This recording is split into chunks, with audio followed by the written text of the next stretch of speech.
Hello, this is Walter Smith on BlueMoonRisingTV, back for another week of Walter's Glass Half Full. We've got a special edition, it's the first of 2016, and as you can see folks, I'm having a dry January.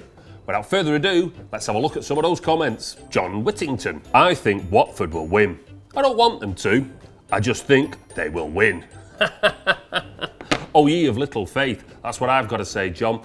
Now, the Watford game, what a fantastic game, and that never say die attitude was there, well, for all to see. A performance of champions. 3 points was all that mattered, and 3 points is what we got, folks. Cometh the hour, cometh the man. That first goal by Yaya Toure was absolutely beautiful. The way he just struck it, caressed it even, with so much power, bang, straight in that top corner. After that, Watford looked there for the taking, and Aguero seemed in the mood to dish out some punishment. The way Aguero actually held in the air reminded me of something freaky out of the X-Men. He just seemed to hang, and the way he guided that header in, top draw, which just goes to show why us Blues love him so much. Special mentions I feel must go to Fernandinho, Sanya and Joe Hart. They were all magnificent. This time of year throws up so many strange results. With so many games on the bounce, it's easy for the top teams to actually slip up. And we didn't, folks. It's great to see us 3 points off the top. We're in the semi-final of the League Cup and we got a relatively easy draw, I hope, in the Champions League. We could be in for a special season. With that Watford collapse, at least we didn't have to endure an Elton John one-man pitch invasion. I guess that's why they call us the Blues.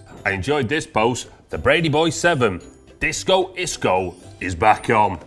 Now this is a player that the Manchester City hierarchy have admired from a distance for quite some time. This 2012 Golden Boy winner is well known to Pellegrini, who knows how to fit him into a team and knows his strengths and his weaknesses. Zidane said, and I quote, "Isco is like me on a technical level."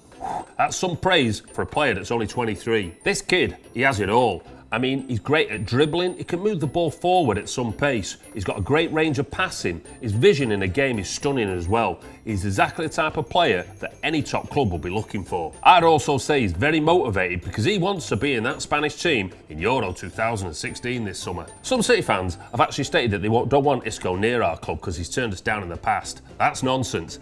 That's like saying Cameron Diaz, when I asked her out when she was 18, she said no. Then she rang me up when I was 21 and I ignored her. I showed her.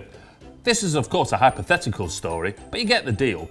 He's good enough to play for us, so bring him in. Let's be honest here folks, Real Madrid turned his head, and what young Spanish lad wouldn't want to play for Real Madrid? They'd have dreamed about being Real Madrid stars when they're in the playground, learning how to play football. So if he could pull on a City shirt, we'll get the best years out of him. And for £30 million, that's a bargain. Just imagine Andy Carroll cost Liverpool 35 million, Benteke 32 million, and Memphis Depay, well, he cost 25 million. So to get the best years out of this lad, be stunning move by City. John Hill. John Stones definitely shouldn't go to Man City. We saw what happened to Jack Rodwell. Jack Rodwell actually joined in the summer of 2012. It's hard to believe Jack Rodwell now is only age 24. He showed glimpses of what he could do at Manchester City, but to be honest, he was more injury prone than Samuel L. Jackson in Unbreakable. You get the impression that Rodwell would have needed a special glove just to sign his signature on the contract. As I'm recording this, you can guess what Jack Rodwell's doing. Yeah, he's injured, folks. Since joining Sunderland from Manchester City, he's actually recorded, according to PhysioRoom.com, 10 injuries. I suppose that's City's fault as well. He spent most of his City career actually lying down. City destroying young English talent is just a myth.